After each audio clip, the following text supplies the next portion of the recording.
You know who may need keeps? Triple H. I can never tell if he's bald or if he has a crew cut. I don't know what's going on with him. I think he's shaving most of it because some of it went AWOL. But now he's been pressed back into service, right? Triple H is back in the game, as they say, because Drew came down with the COVID. I'm not exactly sure what the long-term planning is with Triple H. I'm not exactly sure what happened on Raw. We saw the clips and we'll talk about him, but he did something. Well, yeah, he was back and then he's gone again. And how are they going to explain this? All right. People wanted us to discuss this, so we checked it out. Apparently, because Drew McIntyre came down with COVID, they made a statement at the top of the program that that's what it was. Is that the first time that they have actually said that word on television and revealed that anybody had ever gotten it before, ever? It's the first time I know of off the top of my head that they've acknowledged COVID-19. Well, after a year of a pandemic, it's nice they've got with the fucking picture. But anyway, so he's out. Whatever they were going to be doing with him, he got shoved on his ass by Goldberg. They went off the air, and now next week he's got COVID.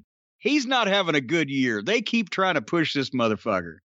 But anyway, so Randy Orton had to apparently confront Triple H because what are they going to do? They're rewriting their show because they ain't got their star.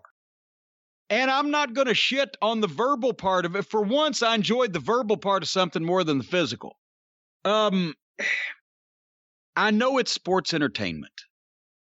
It's not any semblance of a wrestling program or a sports program anymore. It was two guys in the ring, each one of them with a microphone, emoting dramatically scripted verbiage with facial expressions and dramatic gestures and looks away and etc. It's sports entertainment. It's not wrestling. But at least if you're going to do it, they do it about as well as anybody. You can kind of half-ass buy what they're saying, even though they're doing a good job of delivering written verbiage. Let's put it that way. I'm trying to be as nice as possible before I completely take this thing in the toilet. Two guys that are obviously good workers that look like grown adult men that can pull this off about as palatably as scripted verbiage instead of wrestling promos can be pulled off. It was dramatic emoting from the two top talents. So the verbal part, the promo leading to the match, and Randy Orton goading Triple H into the match wasn't bad. And do you have to check with Stephanie to see if you can get your balls out of her purse? Blah, blah, blah. There was no realism to this, and these guys could be real if they wanted to be, and if that was what the style was. They could be halfway real and legitimate. I've seen Orton do it. Triple H probably has more in him than what we saw there, but the acting and the emoting is more important because it's sports entertainment. But that segment wasn't bad, and at least, okay, here's a fucking guy you don't see on TV every week, Triple H, against a main event guy, Randy Orton. At least that's a Raw main event, right? The verbal part. They get to the match. And once again, it's not a match, it's a fight. I'm sorry. He challenged him to a fight, not a match.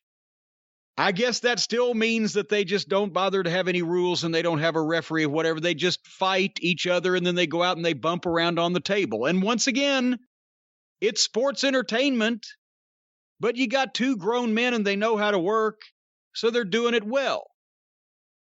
And then the whole thing falls to complete shit. Triple H, Randy Orton either throws him in the ring or Randy rolls in the ring or whatever he's selling, and Helmsley goes underneath the ring and gets a sledgehammer and pulls it out and makes just stands there, stock still, making all kinds of dramatic facial expressions and looks and milking, incessantly milking, interminably milking the walk up the stairs into the ring. Is he going to hit Randy with the sledgehammer? And then Randy looks up and he's, oh my God. And the lights start going off. And I'm not sure. I think they were supposed to all go out, but they put them on separate fucking fuses or something because it was a. Did you detect that the lights went off in kind of like 2 or 3 stages and they were kind of standing there vamping, waiting for something to go on? I wasn't sure if that was intentional or not intentional. I wouldn't have had the lights go out in stages if I'd have been them at that point. But nevertheless, the point is this thing had already come to a complete screeching halt. while they milk this fucking sledgehammer. Is he going to kill him with the sledgehammer? I don't think he's going to kill him with the sledgehammer, just like I didn't believe that Randy Orton was going to burn the motherfucker alive and blah, blah, blah. But then suddenly when the lights go completely out and they come back on, some of them come back on, their lighting treatment comes back on, Triple H is gone, the sledgehammer's gone, Randy Orton's in an empty ring. This is the first time to me that I can remember that Triple H has made a drastic mistake in his presentation. Where did he go, Brian? I have no idea. Exactly. Triple H, the guy with the sledgehammer that was trying to consider whether or not he was going to murder this motherfucker he's fighting with the sledgehammer in the Attitude Era days when everybody was over.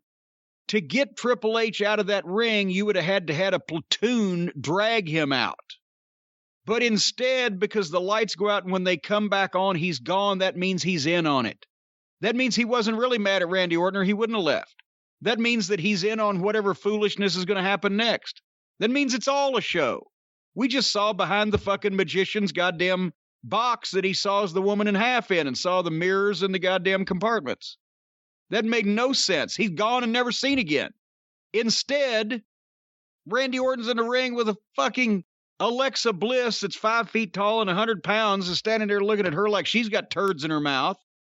And then she just reaches up and they couldn't even do this in one take. They had to special effects edit the thing, but she fires some kind of device at Orton and shoots a fireball in his face.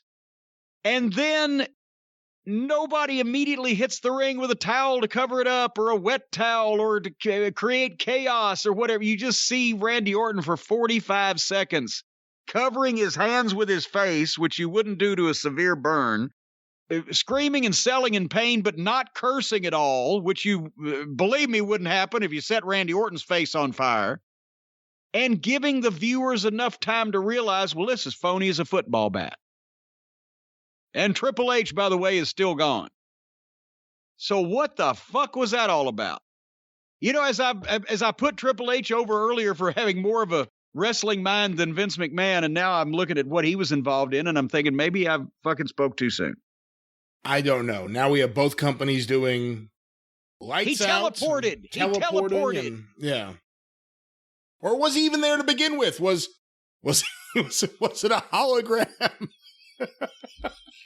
It's so stupid. I mean, it's hard to, the more we see it, it's hard to maintain the anger because it just keeps happening. And now it's Triple H doing it. It's one thing when it's Matt Hardy and Chris Jericho. It's another thing when it's Triple H. And now he's teleporting. And Randy Orton, I'll give him credit. Since we're just giving people positives and ignoring the negatives in some of the segments here, he's doing the best that I think he can with the material they're giving him. Yeah. Whether it was confronting Mark Henry on a scooter or this, he's doing as well as you can with the crap, but he's involved in a whole load of crap ever since we saw him burn the Fiend to death.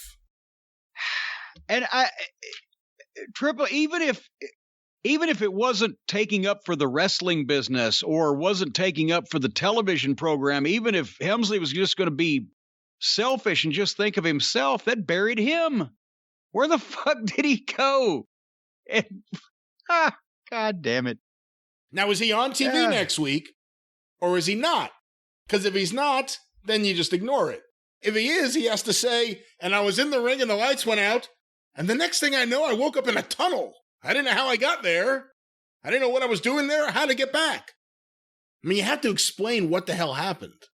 It can't just be that there are wrestlers with magical powers that shoot fire. But also, he didn't even have anything to do with it. It's just like he was dismissed like fucking Taka Michinoku, teleported out by this Alexa Bliss creature so she could shoot the... And a lot of people on Twitter asked, how did that compare with the fireball you hit Ronnie Garvin with? Oh, for fuck's sake. No, they did not. Someone asked you that? Yes, they did. We did ours in front of 8,000 people in one take with no camera tricks. That's how that compared. on all four sides of the ring. And I got death threats. Let's see if Alexa Bliss gets any death threats for setting fire to Randy Orton's face.